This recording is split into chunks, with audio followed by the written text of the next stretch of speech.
অনেক তো হলো কলমির শাক ভাজা খাওয়া। আজকে একটু অন্যরকম করে ট্রাই করেছি বন্ধুরা। একদম আজকে বানিয়ে নিয়েছি আমি কলমির শাকের ঝোল। না না না ঝোল না শুকনো, একদম কিন্তু থকথকে হবে এই কলমির শাকটা। তো সবাই পুরো ভিডিওটা দেখতে থাকো, আশা করছি তোমাদের খুব ভালো লাগবে। আর আজকের ভিডিওটা কিন্তু একদম লং হবে না, খুবই ছোট্ট ভিডিও, তো কেউ স্কিপ করবে না প্লিজ। তো চলো বন্ধুরা সবাই পুরো ভিডিওটা দেখতে থাকো। প্রথমেই নিয়ে নিয়েছি এক আটি কলমির শাক। এবার এই কলমির শাকটাকে আগে ভালো করে ধুয়ে নেব। খুব ভালো করে ধুয়ে পরিষ্কার করে তারপরে আমি কলমি শাকটাকে কেটে নিয়েছি। খুব ছোট করে কেটে নেওয়ার প্রয়োজন নেই, এমনি সেদ্ধ হয়ে যাবে তাড়াতাড়ি। তাই মাঝারি সাইজে করে কেটে নিয়েছি কিন্তু আমি কলমি শাকটা, আর কেটে নেওয়ার আগে ধুয়ে নিয়েছি। এবার কড়া বসিয়ে দিয়েছি, কড়ার মধ্যে দিয়ে দিলাম কলমি শাকটা। এবার এর মধ্যে দিয়ে দেব জল, পরিমাণ মতো জল দিয়ে দিলাম পরিমাণ মতো জল। এবার দিয়ে দেব লবণ আর হলুদ, সামান্য পরিমাণে লবণ আর হলুদ দিয়ে দিলাম।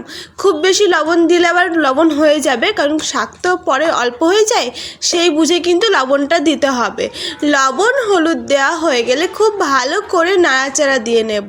বেশ ভালো করে নাড়াচাড়া দিয়ে মিক্স করে নিয়ে আমি এবার কিছুক্ষণের জন্য ঢাকা দিয়ে রেখে দেবো, যতক্ষণ না শাকটা সেদ্ধ হচ্ছে ঠিক ততক্ষণ।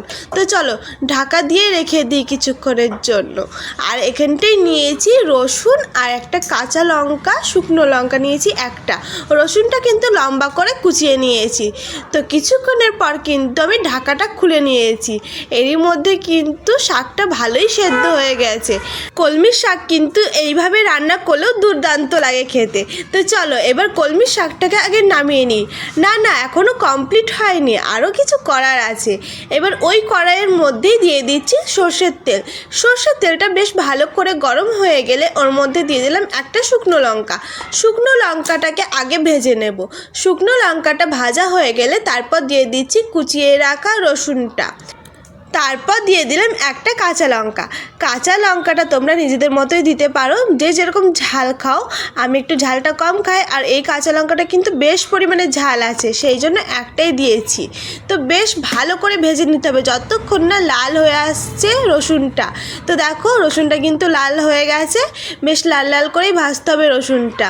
এবার দিয়ে দিচ্ছি আগে থেকে সেদ্ধ করে রাখা কলমির শাকটা। হ্যাঁ একদম জল শুদ্ধই দিয়ে দেবো। এবার কলমির শাকটা খুব ভালো করে মিক্স করে নিতে হবে রসুনের সাথে, মানে ভালো করে নাড়াচাড়া দিয়ে নিতে হবে। আজকের ভিডিওটা যদি তোমাদের ভালো লেগে থাকে তাহলে কিন্তু একটা লাইক কমেন্ট শেয়ার করতে ভুলবে না বন্ধুরা। আর আগে থেকেই যেহেতু আমরা লবণ হলুদ দিয়ে রেখেছিলাম, সেই জন্য কিন্তু এখানে আর অন্য কিছুর প্রয়োজন পড়বে না। শুধুমাত্র খুব ভালো করে নাড়াচাড়া দিয়ে নিলে কিন্তু একদম কমপ্লিট হয়ে যাবে এই কলমি শাকের রেসিপিটা। সত্যি বন্ধুরা খেতে কিন্তু সত্যি অসাধারণ হয়। তো চলো তোমাদের সাথে কথা বলতে বলতে একদম কমপ্লিট হয়ে গেছে। আর দেখো কতটা লোভনীয় লাগছে দেখতে, খেতেও কিন্তু দুর্দান্ত হয়েছিল। তো আজকের মতো ভিডিওটা এই পর্যন্ত। সবাইকে অসংখ্য ধন্যবাদ এতক্ষণ ধরে ভিডিওটা দেখার জন্য। সবাই খুব ভালো থেকো, সুস্থ থেকো। আবারও দেখা হচ্ছে অন্য কোনো ভিডিওতে, ততক্ষণের জন্য ওকে বাই।